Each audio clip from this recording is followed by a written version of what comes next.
जय हिंद साथियों, स्वागत है आपको हमारे चैनल पीसीएस दर्पण पे। आज का जो सेशन देख रहे हैं दोस्तों, रुक्मणी पब्लिकेशन का वॉल्यूम 3 जो बिहार पुलिस कांस्टेबल री एग्जाम की हो रही है उससे रिलेटेड जो ये सेट प्रैक्टिस है दोस्तों, नई सिलेबस पे आधारित ये सेट प्रैक्टिस अति महत्वपूर्ण यह है।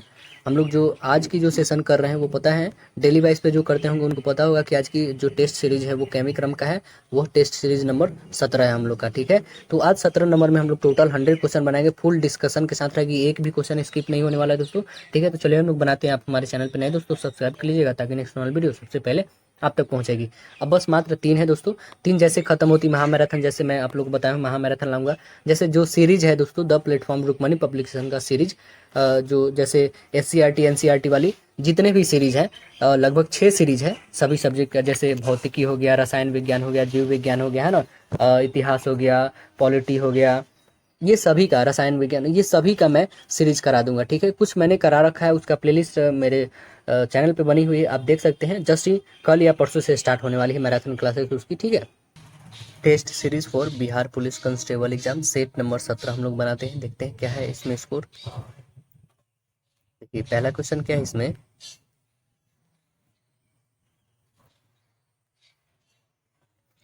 कह रहा है इसमें कि इलाहाबाद उच्च न्यायालय की पीठ निम्नलिखित में से किस स्थान पर स्थापित है। बताइए किस स्थान पे है इलाहाबाद वाला। तो आंसर क्या बनेगा आपका, ऑप्शन नंबर ए बनेगा। कहाँ पे है, लखनऊ में है। इलाहाबाद उच्च न्यायालय का गठन कब होता है, तो इसका गठन होता है 1866 ईस्वी में। कब होता है, 1866 में होता है। जैसे उच्च न्यायालय उसके जो खंडपीठ है वो उसके बारे में थोड़ा जानेंगे हम लोग। कोलकाता, कोलकाता का खंडपीठ कहाँ पड़ता है, पोर्ट ब्लेयर। मुंबई का बताइए, बम्बई का तो नागपुर, पणजी और औरंगाबाद। मद्रास का मदुरई, गुवाहाटी का कोहिमा, आइजोल और ईटानगर, है ना। राजस्थान का जयपुर, मध्य प्रदेश का ग्वालियर और इंदौर।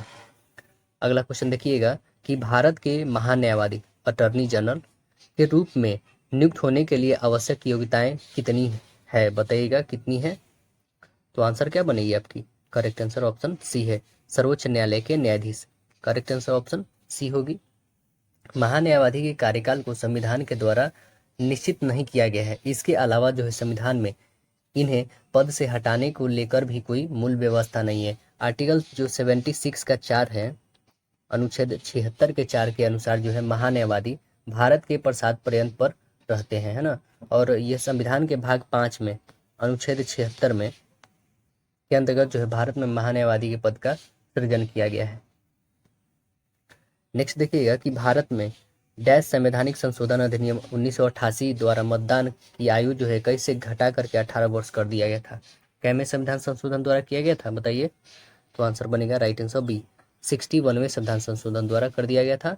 अनुच्छेद 326, अनुच्छेद जो है 326 में संशोधन करके लोकसभा तथा राज्यसभा के चुनाव में मतदान करने की न्यूनतम आयु 21 वर्ष से घटाकर कब कितना कर दिया गया, 18 वर्ष कर दिया है। कब, तो 1988 में 61वें संविधान संशोधन के तहत। नेक्स्ट क्वेश्चन देखिएगा, तो प्रधानमंत्री और भारतीय संघ के अन्य मंत्रियों की नियुक्ति राष्ट्रपति के द्वारा निम्नलिखित में से किसके अंतर्गत किया जाता है। कौन सा अनुच्छेद है उसके अंतर्गत किया जाता है, बताइएगा। तो आंसर बनेगा भारत के संविधान का अनुच्छेद 75 के तहत। करेक्ट आंसर क्या बनेगा, ऑप्शन ए होगा यहाँ पे। अनुच्छेद 75 के तहत प्रधानमंत्री की नियुक्ति राष्ट्रपति के द्वारा की जाती है। 75 के एक के ए में कहा गया है कि प्रधानमंत्री सहित मंत्रियों की कुल संख्या जो है लोकसभा के सदस्य की कुल संख्या का 15% से अधिक नहीं होगी। और अनुच्छेद 85 में बताते हैं, 85 में क्या है, तो इसमें बताया गया कि संसद के जो सत्र है मतलब 17वां और विघटन से संबंधित है। और अनुच्छेद 70 से क्या है, तो अनुच्छेद 70 जो है आकस्मिक जो है उसमें अन्य आकस्मिकताओं में राष्ट्रपति के कर्तव्यों का निर्वहन से संबंधित है। और अनुच्छेद 79 क्या है, तो अनुच्छेद 79 जो है आपका संसद के गठन से है। और अनुच्छेद 80 किससे है, तो अनुच्छेद जो है यह राज्यसभा से है। किससे है, राज्यसभा से है। और अनुच्छेद 81 किससे है, तो यह लोकसभा से है। किससे है, लोकसभा से। अगला देखें, कह रहा है भारत के संविधान निम्नलिखित में से किस अनुच्छेद के सांसद, किस अनुच्छेद में जो है संसद के दोनों सदनों की संयुक्त बैठक का प्रावधान किया गया है। तो यह कौन सा अनुच्छेद है, बताइएगा। करेक्ट आंसर बनेगा आपका ऑप्शन नंबर ए, अनुच्छेद 108 है। अनुच्छेद 108 में बोला गया है कि सदन के जो है दोनों संसद के जो है दोनों सदनों की संयुक्त बैठक बुलाएगी और ये बैठक को बुलाता कौन है, तो बैठक को बुलाते हैं राष्ट्रपति बुलाते हैं। और इसकी अध्यक्षता कौन करते हैं, तो इसकी अध्यक्षता करते हैं लोकसभा अध्यक्ष करते हैं। अगला देखिएगा, अटल पेंशन योजना के लाभार्थी के लिए अधिकतम कितनी आयु निर्धारित किया गया है, कितनी वर्ष निर्धारित किया गया है, तो अधिकतम 40 वर्ष। आंसर बनेगा ये अधिकतम 40 वर्ष। अटल पेंशन योजना जो है यह 9 मई 2015 को शुरू किया जाता है।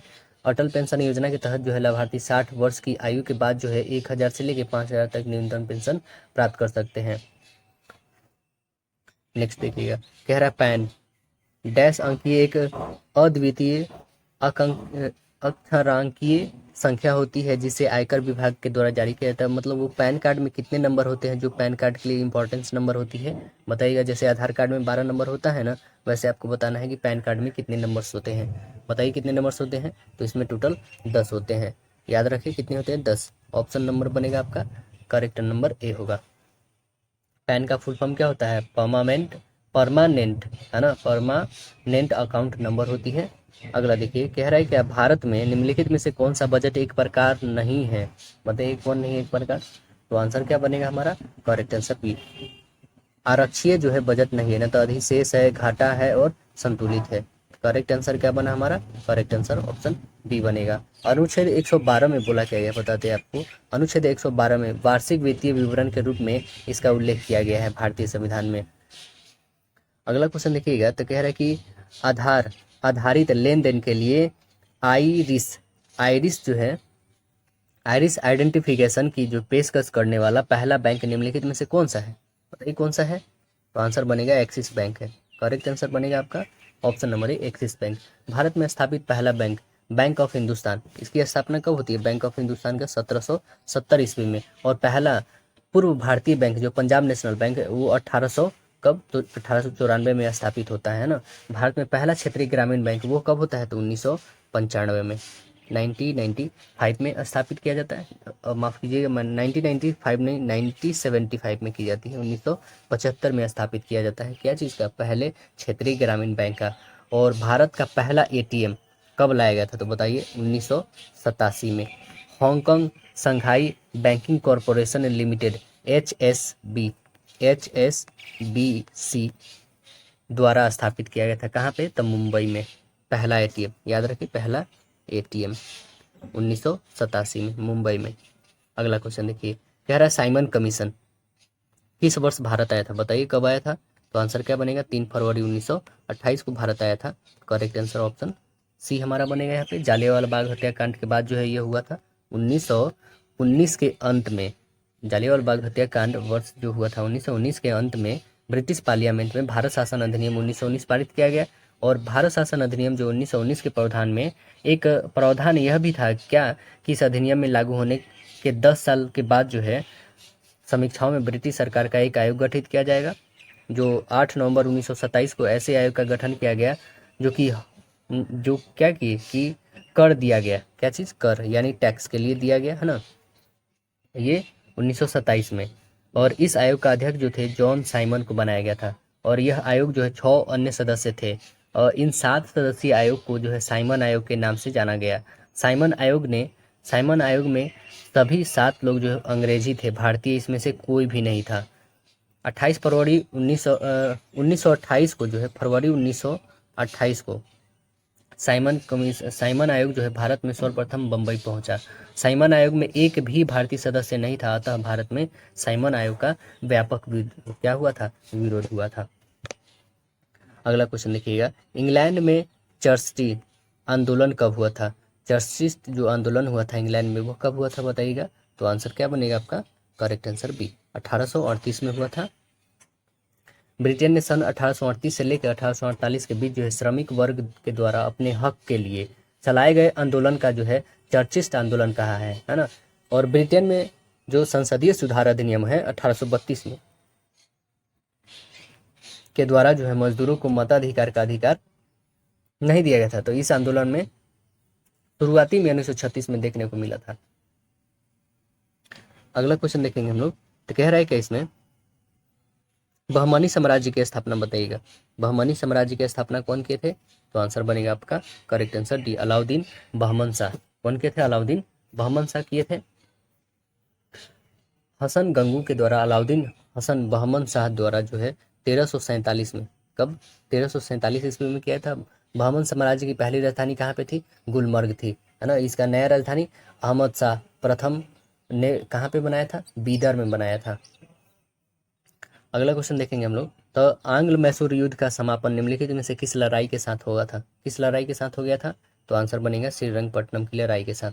आंसर क्या बनेगा, ऑप्शन ए बनेगा। श्रीरंगपट्टनम की लड़ाई कब होती है बताइए, तो 1799 ईस्वी में होती है।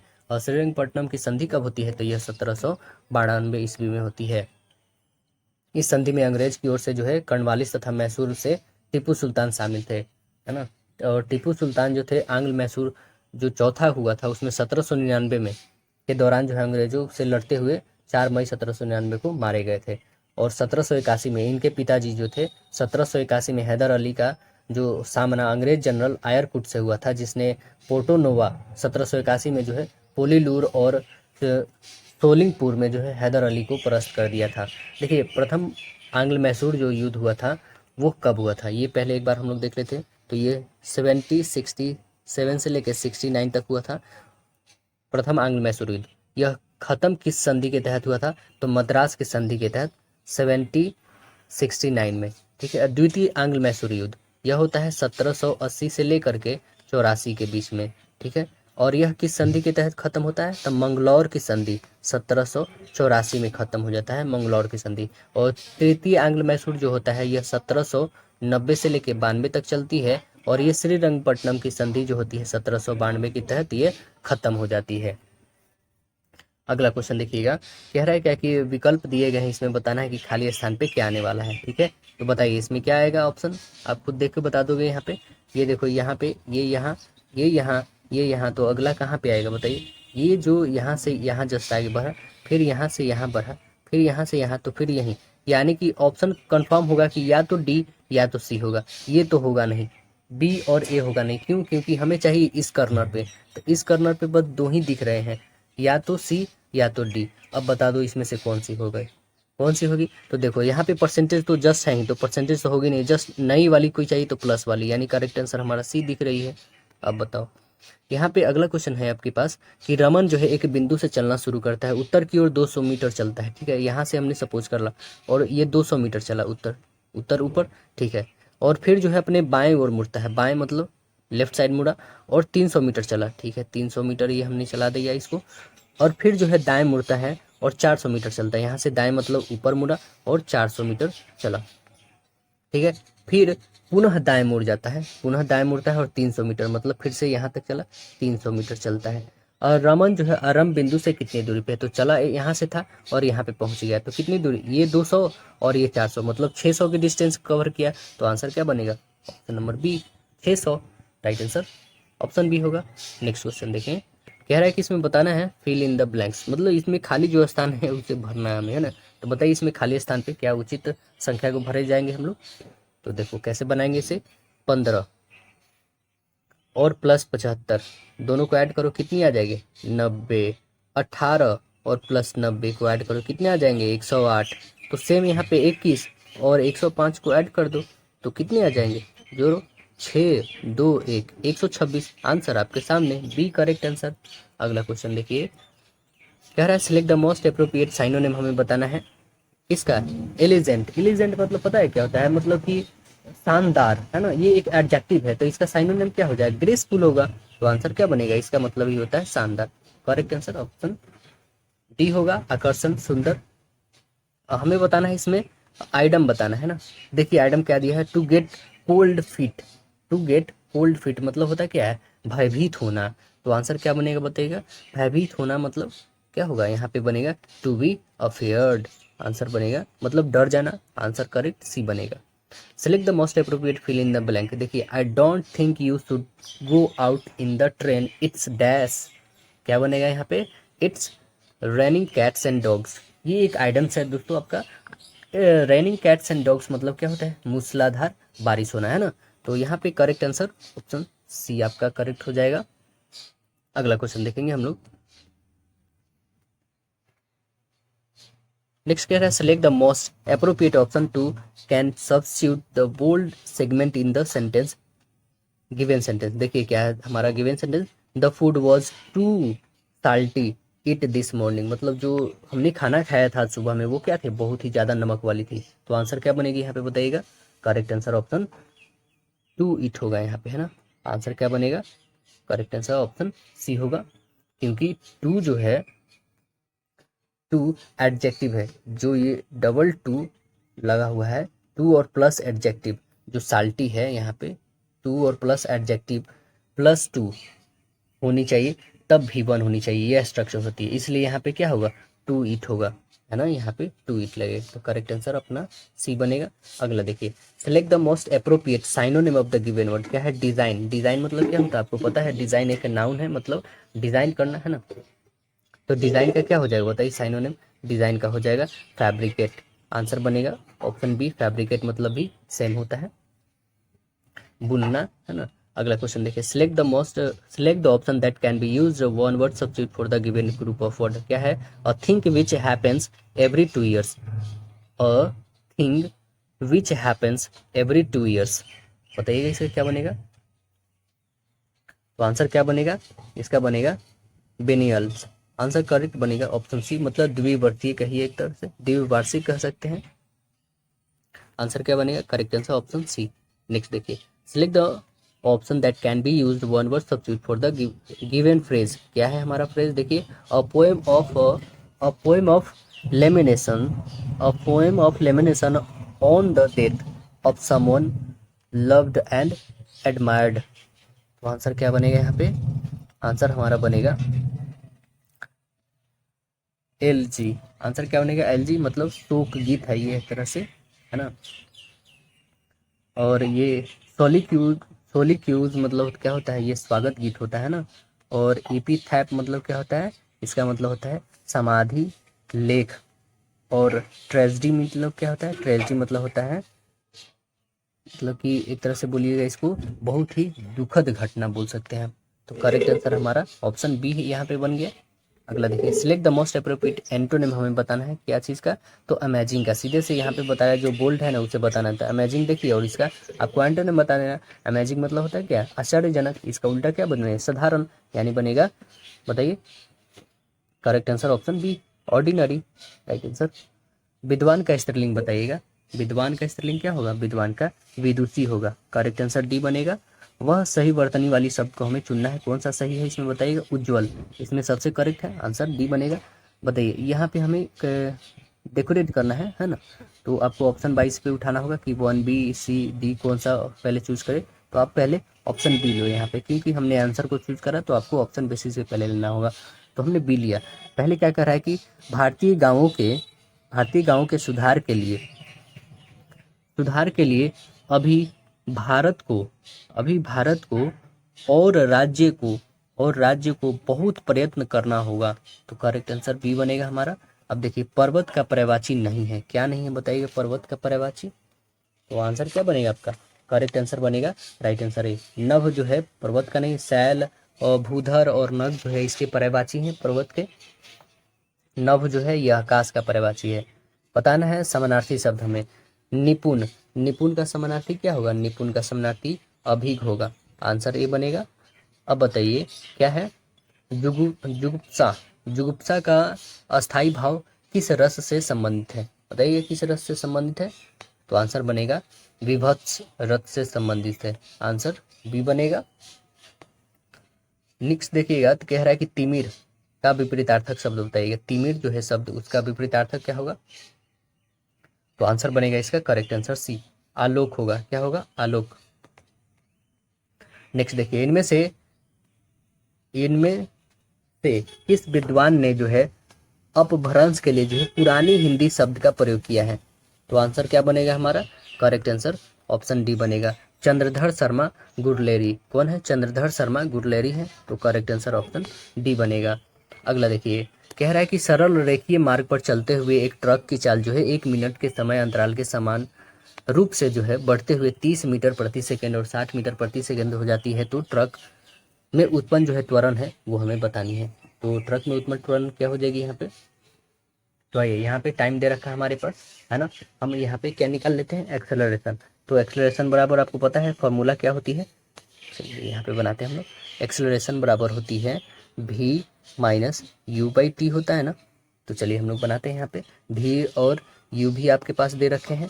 वेग में जो परिवर्तन होती है, तो देखिए ये कितने दे रखे हैं, पहले 60 हो कितनी जाती है 30, और टाइम कितना दिया है 60, है ना। अब इसको घटाइए तो कितना हो जाएगा 30/60, यानी कह सकते हैं आप सीधे यहाँ पे 30 और बट्टे 60, ये सीधे से कह सकते हैं 1/2 हाफ, यानी 0.5 लिख सकते हैं आप इसे।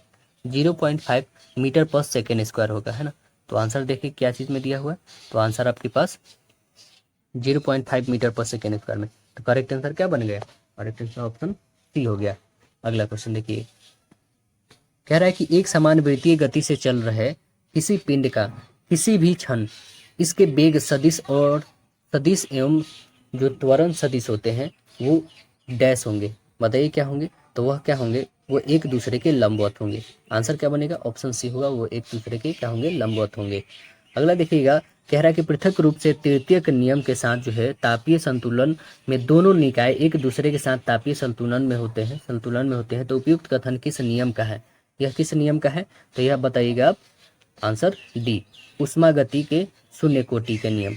आंसर क्या बनेगा, करेक्ट आंसर ऑप्शन डी होगा। इसे 1931 में, कब, 1931 में HR फाउलर के द्वारा निर्मित किया गया था, है ना। अगला क्वेश्चन देखेंगे, कह रहा है कि यहाँ पे बताना है आपको नियत दाब के लिए F और वेग के लिए भी बीच का ग्राफ आपको बताना है कि कौन सा होगा। बताइए कौन सी होगी, तो करेक्ट आंसर क्या बन रहा है आपकी, करेक्ट आंसर ऑप्शन डी बन रही है ना। क्यों, क्योंकि जो दाब होता है वो क्या होता है, F गुने भी होता है। दाब इक्वल क्या होता है, दाब इक्वल होता है बल गुने वेग होता है, जो नियत होती है, यानी F गुने भी, है ना। तो आंसर करेक्ट डी बन जाएगा यहाँ पे। अगला क्वेश्चन देखेंगे हम लोग, कह रहा है कि किसी वस्तु का भार कहाँ पर शून्य होगा। बताइए कहाँ पर शून्य होगा, तो आंसर बनेगा डी, घर्षण रहित तल पर जो है उसका भार क्या होगा, शून्य होगा, या फिर पृथ्वी के केंद्र पर भी शून्य होगा, कृत्रिम उपग्रह में भी शून्य होगा, स्वतंत्र रूप से गिरते हुए में भी, जो लिफ्ट में नीचे आते हुए उस समय भी शून्य होगा, ठीक है ना, अंतरिक्ष में भी शून्य होगा, और पृथ्वी के कोणीय वेग से 17 गुना बढ़ने पर विषुवत रेखा पर भी उसका वैल्यू क्या होगा, शून्य होगा। अब देखिए अगला प्रश्न, एक वस्तु की एक ऊंचाई से मुक्त रूप से गिर रहा है तो आधी ऊंचाई तक आने के बाद उस वस्तु में क्या होगा। बताइएगा उस वस्तु में क्या होगा, उस वस्तु में आधा स्थितिज और आधा गतिज ऊर्जा होगा।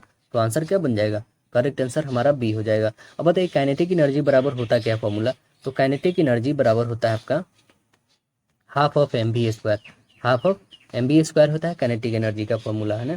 संवेग बटे 2 गुने द्रव्यमान होता है। अगला देखें, कह रहा है क्या कि पाया गया है कि किसी कांच के प्रिज्म द्वारा श्वेत प्रकाश के वर्ण विक्षेपण के दौरान कोई रंग जो है घटक जितना अधिक मुड़ता है उस रंग का घटक के लिए कांच का अपवर्तनांक उतना ही अधिक होता है। यदि आपके पास दे रखा है ये, तो पीले, बैंगनी और हरे प्रकाश के लिए अपवर्तनांक है, तो किनके बीच कौन सा संबंध नहीं होगा ये बताना। निम्नलिखित में से कौन सा संबंध नहीं होगा ये हमें बताना है। तो कौन सा संबंध नहीं होगा बताइएगा, तो करेक्ट आंसर आपका बनेगा राइट आंसर ऑप्शन सी, यहाँ पे इसका संबंध नहीं होगा, क्योंकि जिस तरंग का तरंग दैर्घ्य जितना कम होगा उसका अपवर्तनांक उतना ही क्या होगा, ज्यादा होगा। बैगनी का तरंग दैर्घ्य सबसे कम होता है, इसका अपवर्तनांक सबसे अधिक होगा, है ना। श्वेत रंग का घटक यहाँ पे आप देख सकते हैं, जैसे सभी में दे रखा है, क्या है, वैजानी पिहाला VIBGYOR मतलब वायलेट, है ना, blue, green, yellow, orange, green, ये सभी कलर के नाम है यहाँ पे दिखाए गए हैं। अब अगला देखेंगे कि प्रकिरणित प्रकाश का रंग जो है प्रकिरणित होने वाले कणों के आकार पर निर्भर करता है। अति सूक्ष्म कण मुख्य रूप से किस प्रकार के प्रकाश की प्रकीर्णन करते हैं, तो किस प्रकार के करते हैं, आंसर बनेगा ऑप्शन सी, नीले के करते हैं। करेक्ट आंसर क्या बनेगा, राइट आंसर सी होगा। अगला क्वेश्चन देखेंगे हम लोग, तो कह रहा है क्या कोहरे निम्नलिखित के जो है कोलराइड तंत्र का एक उदाहरण है। कोहरा जो है किसका, ये है, तो ये है गैस के प्रतिरक्षित द्रव्य का है ना। तो करेक्ट आंसर बनेगा ऑप्शन बी होगा। अब बताइए सुटकुर्दा जो पुरातात्विक स्थल है वो किस राज्य में स्थित है, किस राज्य में है, तो गुजरात में। सुटकुर्दा किस राज्य में है, गुजरात में है सुटकुर्दा। 1939 में जो है फॉरवर्ड ब्लॉक की स्थापना निम्नलिखित में से किसने किया था, कौन किए थे, आंसर बनेगा सुभाष चंद्र बोस जी किए थे। Answer correct answer option D बनेगा, सुभाष चंद्र बोस जी किए थे। अगला प्रश्न देखेंगे तो सालार जंग संग्रहालय निम्नलिखित में से किस शहर में है? सालार जंग संग्रहालय कहाँ पे है बताइए? तो हैदराबाद में है। कहाँ पे है? हैदराबाद में है सालार जंग संग्रहालय। इसकी स्थापना 1951 में किया जाता है ना। हैदराबाद किस नदी के किनारे है? मूसी नदी के किनारे पे है। मूसी कृष्णा नदी की सहायक है। एशियाई विकास बैंक की स्थापना कब होती है बताइएगा? कब होती है स्थापना? तो आंसर बनेगा आपका करेक्ट आंसर ऑप्शन ए, दिसंबर 1966 को, है ना। करेक्ट आंसर ऑप्शन ए होगा, 1966 को होती है। एशियाई विकास बैंक का फुल फॉर्म होता है Asian development bank, ADB short में बोलते हैं, है ना। 19 दिसंबर 1966 की इसकी स्थापना होती है। इसका मुख्यालय फिलीपींस की राजधानी मनीला में है। अगला प्रश्न देखेंगे हम लोग, तो वर्तमान में राष्ट्रीय मानवाधिकार आयोग का अध्यक्ष कौन है? ये आपको बताना है। कौन है बताइए? तो आंसर बनेगा न्यायमूर्ति अरुण कुमार मिश्र हैं वर्तमान में, है ना। राष्ट्रीय मानवाधिकार आयोग के अध्यक्ष कौन है? न्यायमूर्ति अरुण कुमार मिश्रा हैं। और इसके प्रथम अध्यक्ष जो थे वो कौन थे? न्यायमूर्ति रंगनाथ मिश्रा थे। कौन थे? रंगनाथ मिश्रा थे। राष्ट्रीय मानवाधिकार आयोग का एक संवैधानिक निकाय है। इसका गठन जो है संसद के जो है पारित मानवाधिकार संरक्षण अधिनियम 1993 के अंतर्गत हुआ था। अगला क्वेश्चन देखिएगा, कह रहा है कि यदि लोकसभा के अध्यक्ष अपने कार्यकाल के समाप्त होने से पहले अपना त्यागपत्र करना चाहते हैं तो वह अपना त्यागपत्र किसे प्रस्तुत करेंगे? लोकसभा के अध्यक्ष तो किसे करेंगे बताइए? तो आंसर बनेगा करेक्ट आंसर ऑप्शन सी, लोकसभा के उपाध्यक्ष को, है ना। तो करेक्ट आंसर ऑप्शन सी बनेगा। अगला क्वेश्चन देखिए, कह रहा एक व्यक्ति डैश हो सकता है बताइए, एक से अधिक निर्वाचन क्षेत्र में चुनाव नहीं लड़ सकता है। दूसरा क्या है? दूसरा है कि दो या दो से अधिक निर्वाचन क्षेत्र में चुनाव नहीं लड़ सकता है। दो या दो से अधिक निर्वाचन क्षेत्र में चुनाव नहीं लड़ सकता है। और यहाँ पे था एक से अधिक निर्वाचन क्षेत्र में नहीं लड़ सकता है। एक से अधिक निर्वाचन क्षेत्र में नहीं लड़ सकता है, लड़ सकता है लेकिन दो से में नहीं लड़ सकता है ना। तो आंसर यहाँ पे, और देखिए 3 से अधिक निर्वाचन क्षेत्र में नहीं लड़ सकता है, ये भी बात बिल्कुल सही है। और क्या कह रहा है कि जितना क्षेत्र चाहे वो उतना लड़ सकता है, ये भी बात सही। यानी करेक्ट आंसर हमारे क्या बनना है कि चुनाव में जो एक प्रत्याशी केवल 2 सीटों से ही चुनाव लड़ सकते हैं ना। केवल कितने सीटों से लड़ सकते हैं? तो केवल 2 सीटों से ही लड़ सकते हैं। तो आंसर क्या बन रहा है हमारा? सिर्फ ऑप्शन बी बन रहा है, ना ये एक, ना सी, ना ही डी करेक्ट आंसर हो रहा है ना। यदि प्रत्याशी दोनों सीट पर विजय घोषित होता है तो एक सीट छोड़नी पड़ती है ना। अगला क्वेश्चन देखिएगा, जैसे राहुल गांधी अभी है ना, वायनाड से भी है और एक कहाँ से बताइएगा? देखिए नीचे दिए गए जैसे पुट यहाँ पे दिया गया हमारे पास, ठीक है ना। संवैधानिक प्रावधान और स्रोत दिया गया है ना, यहाँ पे बताइएगा कौन किससे सम्मिलित है। तो किससे सम्मिलित है यहाँ देखेंगे। पहले विधि का शासन, यह विधि का शासन कहाँ से लिया गया है? तो यह लिया गया इंग्लैंड से। विधि का शासन इंग्लैंड से लिया गया है। विधि द्वारा स्थापित प्रक्रिया, यह कहाँ से लिया गया है? तो यह लिया गया है जापान से, है ना।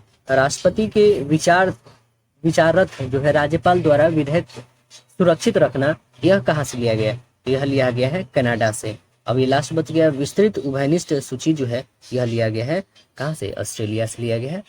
तो देखें कौन सा आंसर बन रहा है हमारा?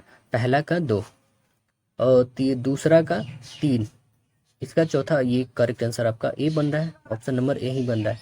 अगला क्वेश्चन देखेंगे, कह रहा है कि चुनावी कदाचारों पर जो है निम्नलिखित में से कौन सा कथन प्रभारित है? कौन सा कथन प्रभारित है? तो आंसर बनेगा करेक्ट आंसर ऑप्शन डी, उपयुक्त में से एक से अधिक।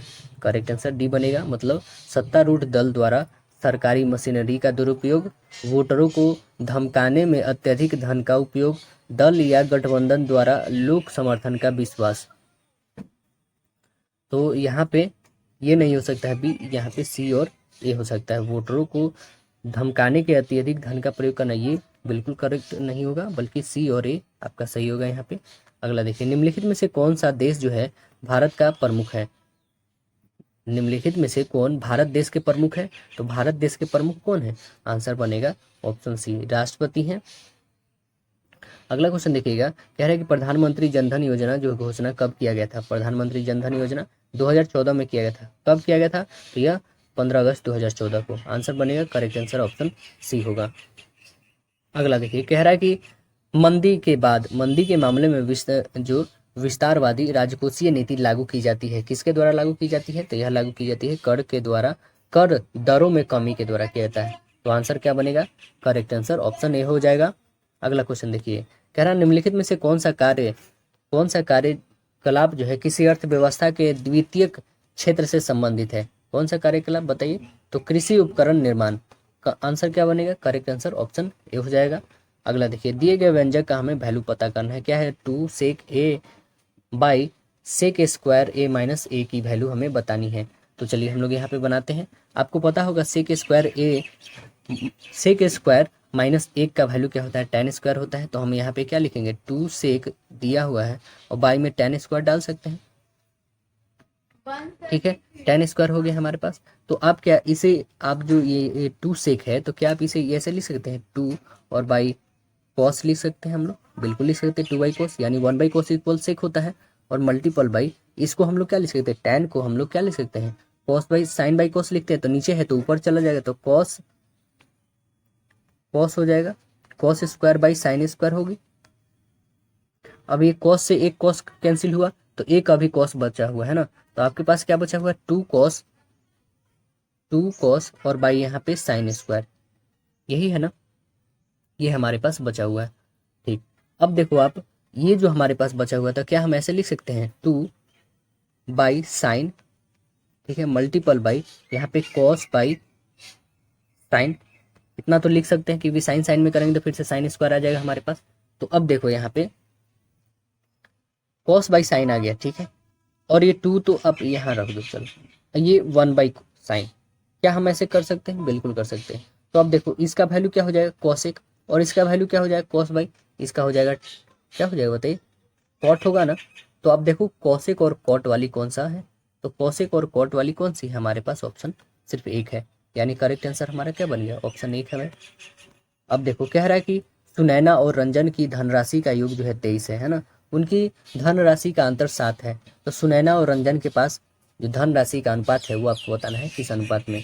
बहुत ही सिंपल है, बहुत ही साधारण है, आप बना सकते हो इसे। देखिए यहाँ पे बोला क्या गया है कि सुनैना और रंजन के पास, दोनों को जोड़ दो, सुनैना और रंजन के दोनों का कुल कितना है? 23 रुपये है। ठीक है, अब कह रहा है कि सुनैना और रंजन को जो माइनस करते हैं तो कितना बचता है? 7 बचता है। अब देखो 23 और 7 को ऐड कर दो तो कितना हो जाएगा? 30। और कितने व्यक्ति हैं? तो टोटल 2 व्यक्ति हैं। इसका आधा कर दो तो कितना आ गया? 15। ठीक है, अब जब घटाते हैं तब 23 में से 7 घटा दो तो कितना बच जाएगा? 16। 16 का आधा कर दो 2 व्यक्तियों में तो 8। अब देखो कितना, एक जोड़ने वाले पे 15 आया और घटाने वाले पे 8 आया, यानी रेशियो क्या आ गया? 15:8 के रेशियो में। तो आंसर देखें 15 और 8 के रेशियो में है क्या? 15 और 8 का ऑप्शन नंबर बी है। अब देखिए महिमा ने 20%, 12% क्रमिक 2 छूट के बाद जो है इतना रुपए में एक गाड़ी खरीदा, साड़ी खरीदी। तो साड़ी की अंकित मूल्य आपको बताना है। चलिए क्रमिक छूट है तो इसे दिखाना होगा आपको। देखिए पहले क्या करता है? 20%, ठीक है, फिर 12 में से 20 गुने 12, 3200। तो ये 0 से 0 कैंसिल होगा। अब देखो यहाँ पे क्या आ जाएगा?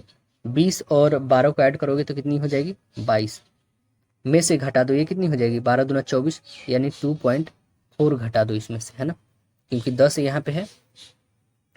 तो घटा दोगे तो कितनी आ जाएगी आपके पास?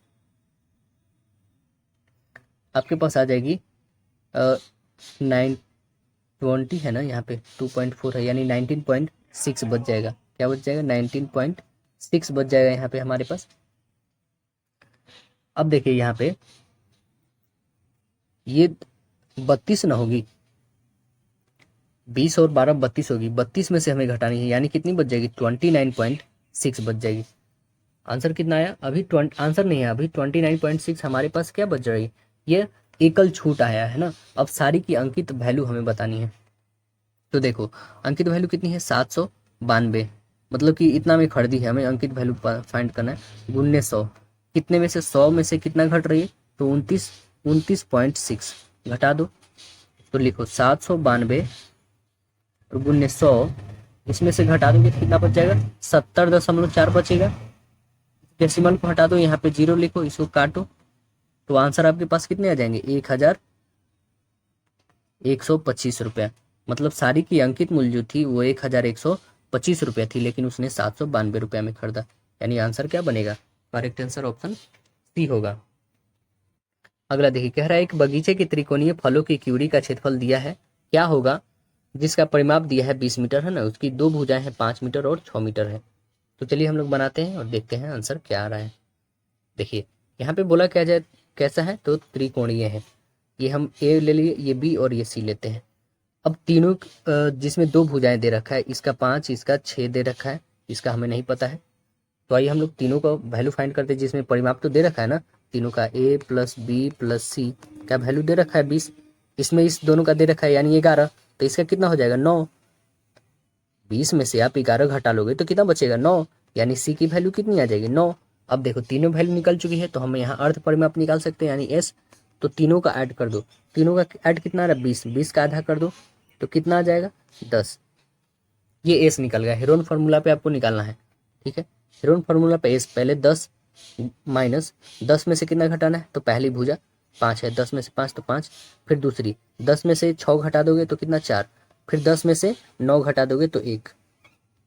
अब देखो करो तो ये कितना हो जाएगी 10 बचे 50, 50 चौके 200, ये 200 है। तो क्या हम ये 2 गुने 100 लिख सकते हैं, 2 गुने 100 का क्या हो जाएगा यानी 10√2 हो जाएगा।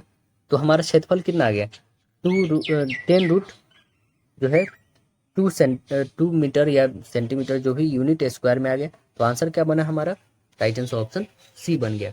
अगला क्वेश्चन देखिए, कह रहा है क्या कि 23 रुपये प्रति किलोग्राम के गेहूं को जो है 14 रुपये प्रति किलो के गेहूं के साथ के अनुपात में मिलाया जाए, ताकि मिश्रण जो है 20 रुपये प्रति किलोग्राम के दर से बेचे तो 25% का उसे लाभ होता है। तो देखिए पहले तो उसने क्या किया 23 रुपये खरीदा, 14 रुपये के साथ मिला दिया, ठीक है 23 रुपये खरीदा है, 14 रुपये के साथ मिलाया, तो मिश्रण कितना के रुपये बन जा रहा है, तो मिश्रण जो है वो 16 रुपये बन जा रहा है, ताकि मिश्रण 20 रुपये क्या हो वो कि लाभ उसको 25% मिले। तो अब बताओ यहाँ पे कितने निकलेंगे, इसमें से घटाओगे तो 16 में से 14 घटा दो तो 2, और इस 23 में से 16 घटा दोगे तो 7, यानी रेशियो आया 2 और 7 का। रेशियो कितना आया हमारा 2 और 7 का आ गया। कैसे आ गया, तो जो मिश्रण मूल्य था वो कितना था, रेशियो तो हमारा 2 और 7 का आ गया, वो तो आंसर आ गया। आप तो सोच रहे होंगे कि ये 16 कैसे आया, 16 बता देते जैसे यहाँ पे 20% उसका मिश्रण क्रय मूल्य है, कितने पे 100 पे, कितना हो रहा है 125, काटो 25 चौका और 25 पच्चे 5 चौका 20, यानी 4 चौका 16, तो मिश्रण वैल्यू कितना हो गया, तो उसका 16 रुपया था। तो इसलिए आंसर कितना आ गया हमारा 2:7, राइट आंसर ऑप्शन ए। 3 अंकों की वह बड़ी से बड़ी संख्या कौन सी है जिसमें 3, 5, 9 से भाग देने पर परस्पर शेषफल 2 बचता है। तो हम लोग HCF फाइंड करेंगे। पहले तो हम लोग एलसीएम लेंगे इस तीनों का, 3, 5, 9 का एलसीएम बता दीजिए क्या हो जाएगा, 3, 5, 9 का एलसीएम कितना हो जाएगा 45 होगा ना। इस 45 जो सबसे बड़ी संख्या है 3 अंकों की, 3 अंकों की सबसे बड़ी संख्या यही ना है, 45 से इससे डिवाइड कर दो। डिवाइड करोगे तो आप 2 टाइम्स में 90, 9 फिर 9 फिर 2 टाइम्स में 90, यानी रिमाइंडर कितना बचा 9 बचा है ना। तो आपको क्या करना होगा 999 में से 999 में से 9 घटा दीजिए, यानी कितना हो जाएगा 990। तो ये जो 990 है ये बड़ी से बड़ी जो संख्या है, जो 3, 5 और 9 से आप डिविजिबल करोगे तो हर टाइम, और प्लस में आपको ये करना होगा 2, क्योंकि डेसिमल 2 बच रही है, तो कितने हो जाएगी 992। करेक्ट आंसर हमारा 992 आएगा।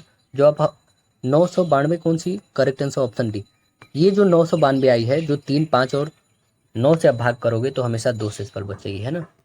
अगला देखो, कह रहा है यदि किसी उत्पाद के मूल्य जो है 50% की कमी की जाती है और फिर इसके मूल्य में जो है 50% की वृद्धि की जाती है, फिर दोबारा 50% की वृद्धि की जाती है, तो उत्पाद के मूल्य जो है निवल वृद्धि प्रतिशत क्या होगी आपको बताना है।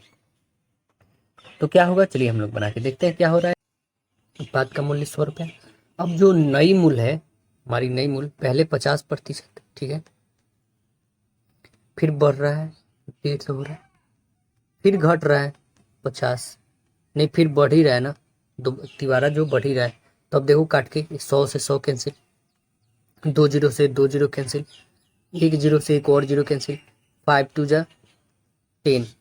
अब देखो क्या बच गई हमारे पास 15 और 15 कितनी हुई 2 2 5/2 आ गए। 225/2।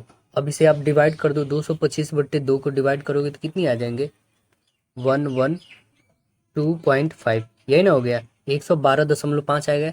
तो उत्पाद के मूल्य में जो वृद्धि हुई है वो कितनी हो जाएगी, 100 पहले था, 112, तो कितना वृद्धि हुआ, 12.5, 100 में से घटा देंगे तो कितना, 12.5 की वृद्धि हुई है।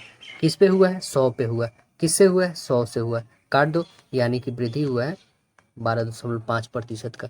तो आंसर क्या बनेगा हमारा, correct answer option 12.5, right answer option A होगा।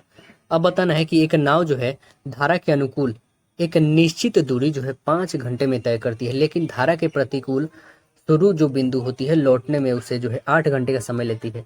यदि धारा की चाल जो है 6 किलोमीटर प्रति घंटा है तो स्थिर जल में नाव की चाल आपको बताना ही होगी कि क्या होगी। तो हम अकॉर्डिंग टू प्रश्न चलते हैं। यहाँ पे धारा की चाल दे रखी है, कितनी है, पहले 8 है, फिर क्या कर रही है कि 8 घंटे में जा रही है और फिर 5 घंटे समय ले रही है। तो सीधे घटा दो आप 8 में से 5, ठीक है, और बाई 2 तो कितनी हो जाएगी, 3/2, यानी सीधे से कहो कि 1.5 यूनिट जो हो वो टाइम कर रही है इन्वेस्ट, 1.5। अब 1.5 यूनिट में वो कितना डिस्टेंस चल रही है, 6 किलोमीटर प्रति घंटा के, 1.5 यूनिट के द्वारा 6 किलोमीटर प्रति घंटा की रफ्तार से चलती है। तो 1 यूनिट बराबर क्या हो जाएगा, 1 यूनिट बराबर होगा 6/1.5 होगा ना। तो इसे हटा दो डेसिमल, 5 से काटो 5 3 15, 5 दूना और 3 से काटो 2, यानी कितना, तो 4 किलोमीटर प्रति घंटा आ जाएगा इसका, ठीक है, 1 यूनिट का वैल्यू। तो स्थिर जल में नाव की चाल कितनी हो जाएगी, तो 5 और +8, 8 5 13/2, यानी 6.5 यूनिट, है ना। 6.5 यूनिट आया, वो कितने किलोमीटर प्रति घंटा से, 4 किलोमीटर। तो 4 × 24 और 24, 24 और 2 26, यानी कितने किलोमीटर, तो 26 किलोमीटर प्रति घंटा। आंसर क्या बन जाएगा, राइट आंसर ऑप्शन डी हो जाएगा। अगला देखो, कह रहा है क्या कि निम्नलिखित में से कौन सी जो साधारण ताप पर ही जल से अभिक्रिया कर लेती है, वह कौन सी साधारण धातु है जो साधारण ताप पर ही जल से अभिक्रिया कर लेती है। तो आंसर क्या बनेगा, right answer option D, sodium है। कौन है, सोडियम। सोडियम अत्यंत मुलायम और चमकदार धातु है। सोडियम अत्यंत ही क्रियाशील तत्व होने के कारण यह मुक्त अवस्था में नहीं पाया जाता है। सोडियम को नमी में रखने के लिए इसे चमक नष्ट हो जाती है। अगला देखिए, C2H2 अणु की आकृति क्या है बताना है आपको। तो यह इसकी आकृति कैसी है, तो इसकी आकृति जो है यह रैखिक है। आंसर बनेगा ये, कैसी है, रैखिक है। कैसे, तो देखो यहाँ पे जो C और यहाँ पे C और ये H दो ही H है। अब देखो इससे जो बॉन्ड बनाएगी वो क्या, इसका 3 रहेगा ना और इसका सिंगल, तो इसलिए ये रैखिक है ना। अगला देखो, नेक्स्ट क्या है कि धातु का परमाणु कब जो है आयन में परिवर्तित होता है। कब आयन में परिवर्तित होता है बताइए। तो आयन में परिवर्तित होता है, यह इलेक्ट्रॉन दान करता है और ऑक्सीकरण करता है, तब जो है यह क्या होता है, आयन में परिवर्तित होता है। तो आंसर क्या बनेगा, ऑप्शन ए। परमाणु का संयोजन निम्नलिखित में से किसके कारण होता है, किसके कारण होता है, तो यह होता है ऊर्जा में कमी के द्वारा स्थिरता प्राप्त करने से। तो आंसर क्या बनेगा, करेक्ट आंसर ऑप्शन बी बनेगा। अब नेक्स्ट देखेंगे, कह रहा है कि एल्युमिनियम के ऑक्साइड की प्रकृति कैसी होती है, कैसी होती है, तो यह होती है उभयधर्मी। आंसर क्या बनेगा, correct answer option D. Silicon द्वारा निर्मित लंबी श्रृंखला वाले यौगिक क्या होते हैं, बताइए क्या होते हैं। आंसर क्या बनेंगे, तो आंसर बनेंगे करेक्ट आंसर ऑप्शन सी, अति अभिक्रियाशील होते हैं। आंसर सी बनेगा। नीचे दिए गए कथनों पर विचार करना है, सही उत्तर का हमें चयन करना है। देखो कथन क्या है हमारे पास, कथन है ना कि प्रबल अम्ल और प्रबल क्षार के लवण उदासीन होते हैं और उनका जो पीएच वैल्यू 7 होता है। प्रबल अम्ल और दुर्बल क्षार के लवण अम्लीय होते हैं और उनका पीएच वैल्यू 7 से कम होता है। तो क्या हो बनेगा आंसर, आपको पता ही है कि पीएच वैल्यू 7 पे उदासीन होता है, 7 से कम अम्लीय होता है, 7 से अधिक क्षारीय होता है। तो आपको सभी बात पता ही है, तो आंसर बताइए क्या हो जाएगा। तो दोनों कथन क्या है, सत्य है। करेक्ट आंसर ऑप्शन डी हो जाएगा। अगला देखो, कह रहेगा किसी पदार्थ की उच्च सांद्रता से जो है निम्न सांद्रता की ओर स्वतः गति करने की प्रक्रिया क्या कहलाती है, बताइए क्या कहलाती है, विसरण कहलाती है। आंसर सी बनेगा, विसरण। अब देखो, निम्नलिखित रोगों में से कौन जो रोग टाइगर मच्छर के द्वारा संचारित नहीं होता है, टाइगर मच्छर के द्वारा कौन रोग नहीं होता है, तो यह जापानी एन्सेफेलाइटिस जो है यह टाइगर मच्छरों के द्वारा संचारित नहीं होता है। यानी पीत ज्वार और चिकनी और डेंगू ये सभी होते हैं टाइगर मच्छरों के द्वारा। अगला देखो, भारतीय भूभाग विश्व के कुल भौगोलिक क्षेत्रफल का कितना प्रतिशत है? बताइए कितना प्रतिशत है, यानी टोटल ये जो विश्व है इसमें भारत की प्रतिशत एरिया में कितना है ये आपको बतानी है। तो कितना प्रतिशत है, वो है 2.4%। आंसर ए बनेगा। 2.4% होते हुए भी ये लार्जेस्ट कंट्री में नंबर 7th पे है ना। और इसका कुल टोटल एरिया देखोगे आप तो कुल टोटल एरिया किलोमीटर में पता है कितना है, 32,87,263 वर्ग किलोमीटर है ना, यानी किलोमीटर स्क्वायर बोल सकते हो आप। तो आंसर क्या बन जाएगा, ये हमारा 2.4। अगला देखिए, कह रहा नाथुला दर्रा किस राज्य में स्थित है? नाथुला बताइए किस राज्य में है? तो आंसर बन जाएगा ऑप्शन बी, सिक्किम राज्य में है नाथुला। जो जिला कहाँ पे है बताइए? तो जो जिला जो है लद्दाख के कारगिल जिला में है, यह लेह और श्रीनगर को जोड़ती है जो जिला दर्रा। और ये बताइएगा बहुत इंपॉर्टेंट है, लानक दर्रा, बताइए आप लोग लानक दर्रा यह कहाँ पे है? लानक दर्रा कहाँ है? जब तक हम लोग दूसरा पूछते हैं, बुर्जिल दर्रा कहाँ पे बताइए? तो यह दर्रा जो है पाकिस्तान के अधिकृत जो है कश्मीर घाटी तथा भारत के कश्मीर घाटी को लद्दाख को जो है देवासाई मैदान से जोड़ती है। यह कौन? बुर्जिल दर्रा। और रोहतांग दर्रा बताइएगा तो हिमाचल प्रदेश में स्थित है ना। मनाली से लेह को जोड़ती है सिपकिला दर्रा, तो हिमाचल प्रदेश में ही है। और यह शिमला और तिब्बत को जोड़ती है। नीति दर्रा उत्तराखंड में है जो भारत और चीन के बीच मार्ग को बनाती है। मानाला दर्रा जो है उत्तराखंड में स्थित है, ये भारत और चीन के बीच जोड़ती है। जलेपला दर्रा सिक्किम में स्थित है, गंगटोक और लहासा को जोड़ती है। लिपुलेख दर्रा उत्तराखंड में है, कुमायूं श्रेणी में स्थित है, यह दर्रा उत्तराखंड के कुमायूं क्षेत्र को तिब्बत से जोड़ती है। दिफू दर्रा अरुणाचल प्रदेश में, यह अरुणाचल प्रदेश और म्यांमार को जोड़ती है। काराकोरम दर्रा जो है यह काराकोरम श्रेणी लद्दाख में स्थित है, यह भारत और चीन के बीच मार्ग बनाता है। पीर पंजाल दर्रा, तो पीर पंजाल दर्रा जो जम्मू कश्मीर में है, यह जम्मू कश्मीर को श्रीनगर से जोड़ती है। बनिहाल दर्रा यह जम्मू कश्मीर में है, यह जम्मू कश्मीर को श्रीनगर से जोड़ती है। और बोमडिला दर्रा, तो बोमडिला जो है अरुणाचल प्रदेश में है, अरुणाचल प्रदेश के लहासा को जोड़ती है। आप लोग से मैंने पूछा था लानक दर्रा के बारे में बताइएगा, तो लानक दर्रा आपको बता देते दोस्तों। लानक दर्रा यह लद्दाख में है ना, और तिब्बत के बीच मार्ग को प्रदर्शित करता है, लद्दाख एवं तिब्बत के बीच को, है ना। अगला प्रश्न देखें, कह रहा है कि शिव समुद्रम जलप्रपात किस नदी पर स्थित है? बताइए किस नदी पे है? तो आंसर बताओगे आप, correct answer option D, Kaveri नदी पे है शिव समुद्रम। कावेरी नदी पे है शिव समुद्रम जलप्रपात। किस राज्य में पड़ता है? तो कर्नाटक राज्य में शिव समुद्रम जलप्रपात। एक जल विद्युत केंद्र की स्थापना वर्ष जो है कब की जाती है? तो 1902 में किया जाता है। कब? 1902 में। शिव समुद्रम शहर जो है एक द्वीप शहर जो कावेरी नदी के बीच स्थित है।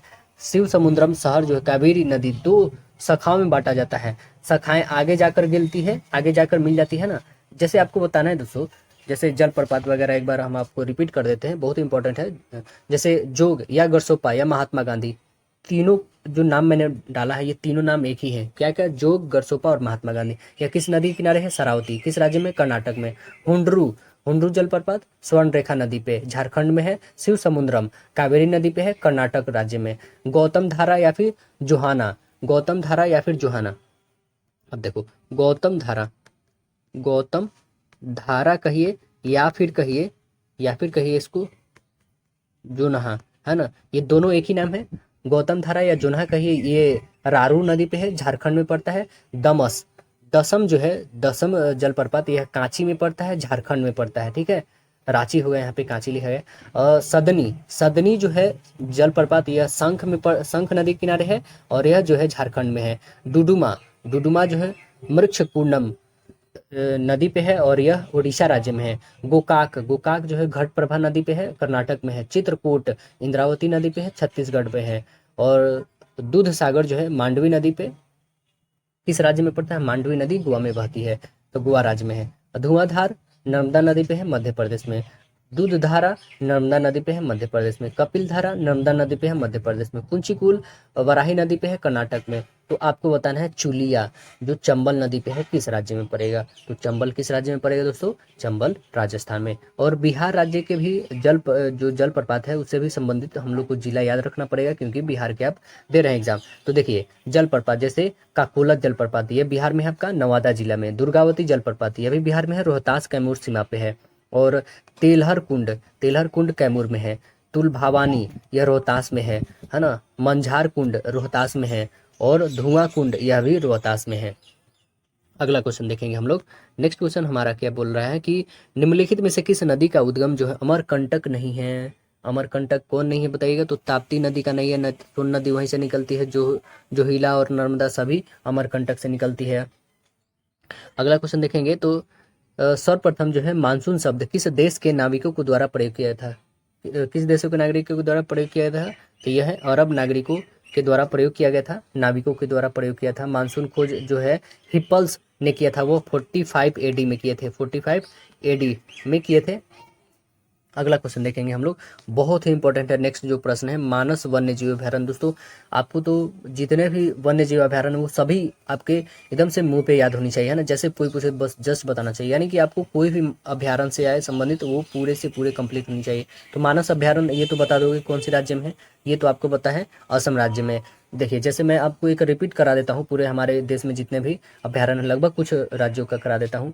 जैसे जिम कॉर्बेट राष्ट्रीय उद्यान कहाँ पे है बताइएगा, कमेंट सेक्शन आप करते रहिए, कमेंट सेक्शन में बताइएगा कि जिम कॉर्बेट राष्ट्रीय उद्यान कहाँ पे है बताइए। तो उत्तराखंड में है ना। फूलों की घाटी राष्ट्रीय उद्यान बताइए, फूलों की घाटी राष्ट्रीय उद्यान, फूलों की घाटी राष्ट्रीय उद्यान उत्तराखंड में है।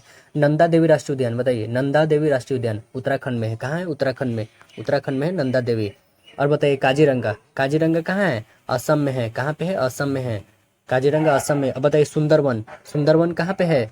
वेस्ट बंगाल, पश्चिम बंगाल में है। दुधवा, दुधवा बताइए यूपी में है, दुधवा यूपी में है। चंद्रप्रभा बताइए, चंद्रप्रभा भी यूपी में है, चंद्रप्रभा भी यूपी में है। बेतला राष्ट्रीय उद्यान बताइए, बेतला राष्ट्रीय उद्यान तो यह झारखंड में है। बेतला कहाँ पे है? झारखंड में है। हजारीबाग बताइए, हजारीबाग भी झारखंड में है आपका। बताइए सिमलीपाल राष्ट्रीय उद्यान, सिमलीपाल उड़ीसा में है। कहाँ पे है? उड़ीसा में है सिमलीपाल, उड़ीसा में। हेमिस बताइएगा, हेमिस लद्दाख में है, हेमिस लद्दाख में है। और डिब्रू सौखावा राष्ट्रीय उद्यान कहाँ है? डिब्रू सौखावा राष्ट्रीय उद्यान कहाँ पे? ये असम में है, असम में है डिब्रू सौखावा। केवलादेव राष्ट्रीय उद्यान बताइए, तो राजस्थान में है। कहाँ पे है? राजस्थान में है केवलादेव राष्ट्रीय उद्यान, राजस्थान। सरिस्का बताइए, ये भी राजस्थान में है। कान्हा टाइगर रिजर्व बताइए, तो यह मध्य प्रदेश में है, एमपी में है। वाल्मीकि टाइगर रिजर्व तो यह कहाँ पे है? बिहार में है। कहाँ पे है? बिहार में है। बिहार में कहाँ पे पड़ता है? पश्चिम चंपारण में वाल्मीकि नेशनल पार्क है ना। उदयगिरी वन्य जीव अभ्यारण्य कहाँ पे है? यह भी उदयपुर, उदयगिरी मैंने बोल दिया, उदयपुर वन्य जीव अभ्यारण्य कहाँ पे है? उदयपुर वन्य जीव अभ्यारण्य कहाँ पे है? तो बिहार में है, यह भी पश्चिम चंपारण में है। गौतम बुद्ध वन्य जीव अभ्यारण्य कहाँ पे है? यह भी बिहार में है, गया में है ना। कांवड़ झील पक्षी अभ्यारण्य कहाँ है? यह भी बिहार में, बेगूसराय में है। नकटी डैम कहाँ पे है? नकटी डैम बताइए अभ्यारण्य, यह भी बिहार में है, जमुई में पड़ता है। नागी डैम बताइए कहाँ पे पड़ता है? नागी डैम, नागी, नागी डैम पक्षी अभ्यारण्य कहाँ पे? बिहार के जमुई में है। विक्रमशिला गंगेर डॉल्फिन अभ्यारण्य, ये तो बिहार में ही, भागलपुर में है। पंत वन्य जीव अभ्यारण्य कहाँ पे है? बिहार, नालंदा में है ना। बरैला झील या फिर सलीम अली जुब्बा सहनी पक्षी अभ्यारण्य, यह कहाँ पे है? तो यह भी बिहार में है, वैशाली में है।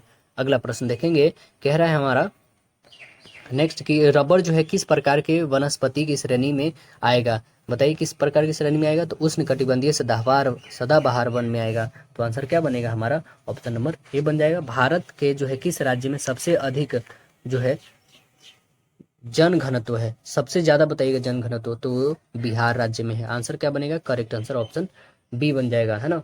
यानी 1 किलोमीटर वर्ग में कितने रहते हैं? 1106 व्यक्ति रहते 1 किलोमीटर के अंदर में, समझ रहे? 1 किलोमीटर एरिया है, उसके अंदर में कितने रहते? 1106 व्यक्ति बिहार में। बिहार बजट जो है 23 से 24 के अनुसार 2023 से 24 में बिहार के सकल राज्य घरेलू GSDP की वृद्धि कितनी रही है? तो कितना रहा है बताइएगा? 8.9% रहा है। अगला देखिएगा, हाल ही में किस राज्य के माउंट ईबू ज्वालामुखी भयंकर विस्फोट हुआ है? तो यह कौन से देश में हुआ? सबसे ज्यादा ज्वालामुखी आपको पता है इंडोनेशिया में, तो यहीं पे हुआ है। आंसर क्या बनेगा? करेक्ट आंसर ऑप्शन डी होगा। अगला देखिए, हाल ही में जीरो वेस्ट टू लैंडफिल सम्मान प्राप्त करने वाला भारत का पहला हवाई अड्डा कौन सा है? तो यह पहला हवाई अड्डा बन गया तिरुवनंतपुरम। आंसर बनेगा ऑप्शन डी, तिरुवनंतपुरम। अगला बताइए, ताइवान एथलेटिक्स ओपन 2024 में किस खिलाड़ी ने भाला फेंक में स्वर्ण पदक जीते हैं? तो बस कौन है बताइएगा आंसर? ताइवान एथलेटिक्स ओपन 2024 में भाला फेंक में, यहाँ पे नीरज चोपड़ा ऑप्शन भी नहीं है दोस्तों, बताइए कौन है? तो करेक्ट आंसर बनेगा DP मनु है। कौन है? DP मनु है। भारतीय एथलेटिक ताइवान एथलेटिक चैंपियन में कुल 7 पदक जीते हैं, जिसमें 3 स्वर्ण, 3 रजत और 1 कांस्य है ना। अगला प्रश्न देखिएगा, कह रहा है कि हाल ही में कौन विश्व टेबल टेनिस WTT कंडेटर एकल खिताब जीतने वाली पहली भारतीय महिला बनी है? तो वो कौन बनी है? इनका नाम है सृजा अकुला। क्या नाम है? सृजा अकुला, सृजा अकुला। अगला प्रश्न देखेंगे, कह रहा है कि 1 किलो में 160 आदमियों के लिए 94 दिन का भोजन था। 10 दिन के बाद जो है 20 लोग किलो को छोड़कर चले जाते हैं। किले, है ना। एक किले में जो है 160 व्यक्ति के लिए 94 दिन का भोजन था। 10 दिन के बाद जो है 20 लोग किले छोड़कर चले जाते हैं। समान उपभोग जो है दर से भोजन कितने समय या फिर कितने दिनों में चलेगा, ये आपको बतानी है। तो बहुत ही आसान है, देखिए आप बना पाओगे यहाँ पे बहुत ही आसानी से। टोटल कितने व्यक्ति हैं 160, कितने दिनों के लिए 94 डे के लिए। तो घटा देंगे कितने 160 में से कितना 10, क्यों, क्योंकि 10 दिनों के लिए वो चले जाते हैं। कितने व्यक्ति चले जाते हैं, तो 160 में से चले जाते हैं 20 व्यक्ति। बस बना दो, 160 गुने इतना करो, 160 गुने 94 माइनस कर दो 160 में 10 से गुना करोगे तो 1600 हो जाएगी। इसमें से घटा दोगे तो 140 हो जाएगी। बस अब इसे मल्टीपल कर लो, अपने मल्टीपल करके घटा दो, कितनी आ जाएंगे, तो आपके पास 96 आ जाएंगे, है ना। तो करेक्ट आंसर क्या बन जाएगा, आप कैलकुलेट करोगे तो ऑप्शन नंबर आपके राइट आंसर सी बन जाएंगे। अब बताना है यहाँ पे दिया गया रेखा 4x + 3y = 12 इसमें बने त्रिभुज का क्षेत्रफल ज्ञात करें जबकि त्रिभुज के दो भुजाएं x अक्ष और y अक्ष पर हो तब। तो चलिए हम लोग यहाँ पे बना के देखते हैं कैसे होंगे। अब देखो यहाँ पे एक हमने कोऑर्डिनेट ज्योमेट्री के लिए फॉर्मूला यहाँ पे जैसे दे रखा है क्या कि 4x + 3y = 12, तो दोनों तरफ हम 12 से भाग देते हैं, तब क्या होगा 4x + 3y = कितना है 12 है। हम दोनों तरफ 12 से भाग देते हैं, इधर भी 12 से, है ना, और इधर भी 12 से हम भाग देते हैं। तब देखो क्या बचेगा आपके पास, ये कितना आ जाएगा, काटोगे तो 1/3 और ये काटोगे तो 1/4 और ये कितनी आ जाएगी 1। अब दोनों को हम क्या करते हैं यहाँ पे, ये हमारा बेस हो गया, ठीक है, ये हमारा बेस और ये हमारा हाइट हो गया। बेस कितना है 3 और हाइट कितना है हमारे पास 4। तो क्या क्षेत्रफल नहीं निकाल लोगे आप, क्षेत्रफल 1/2, बेस 3, हाइट कितना है 4, काटो 2 से, 3 दूना 6 सेंटीमीटर स्क्वायर।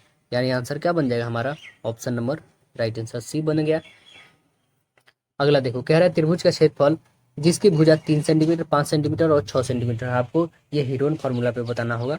सभी को ऐड कर दिए, कितना हो जाएगा 11 3 14, 14 के 2 से डिवाइड करिए यानी 7, 7 हमारा क्या निकल गया ऐसे, यानी अर्ध परिमाप निकल गया। तो यहाँ से आप निकाल लोगे हीरोन फार्मूला से, तो कितना आ गया हमारे पास, ये आ गया है टोटल जोड़ने पे 11 14, 14 का आधा 7 आया था। 7 में से आप घटा दो 3 तो कितना बच जाएगा 4, 7 में से 5 घटा दो तो 2 बच जाएगा, 7 में से 6 तो 1।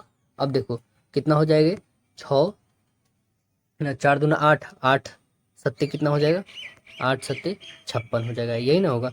आप इसे अब कितने ब्रेक कर सकते हो, छोटे से छोटे में। अब देखो ना यूं ही रहने दो, यहाँ पे 56 नहीं करो, ज़्यादा बड़ा हो रहा है। ये देखो 4 को हम लोग निकाल सकते हैं, बिल्कुल निकाल सकते।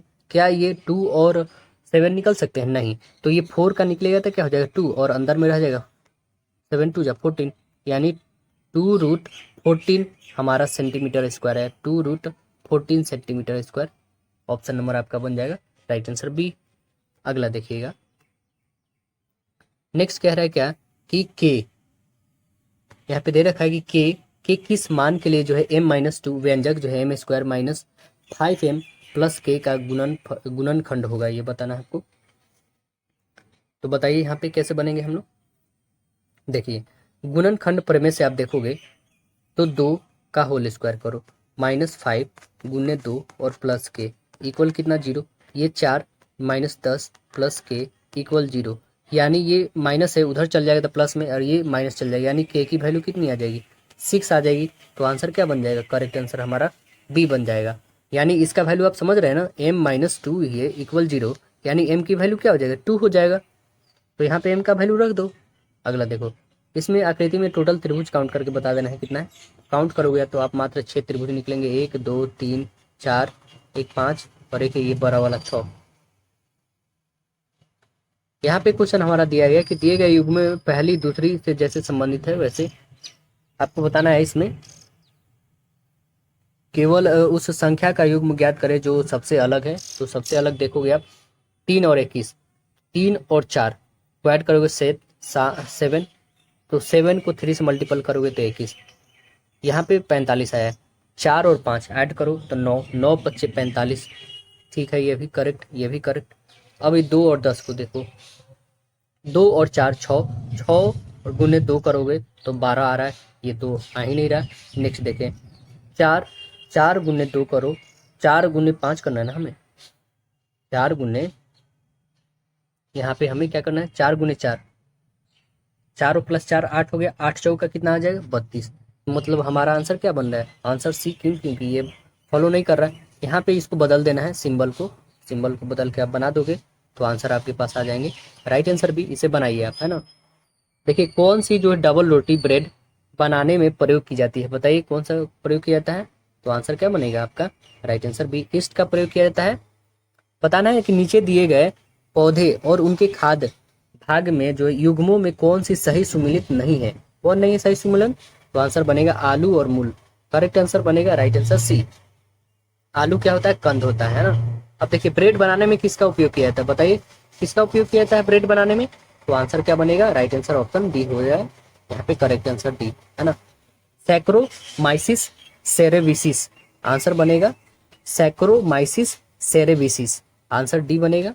अगला देखिए, विटामिन के बारे में कौन सा कथन जो है सही नहीं है, कौन सही नहीं है। तो विटामिन यहाँ पे करेक्ट डी बनेगा, यह पाचन में सहायता होता है, ये यहाँ पे गलत है। कह रहा है कि जब किसी पदार्थ का संयोजन O2 से होता है तो उसका क्या हो जाता है, उसका उपचयित होता है। वह क्या होता है, उपचयित। आंसर क्या बनेगा, आंसर ए बनेगा। जैसे आप देखोगे C+O2, तो यह क्या बनाएगा, CO2 बनाएगा ना। तो यहाँ सी का जो है ऑक्सीकरण हो रहा है।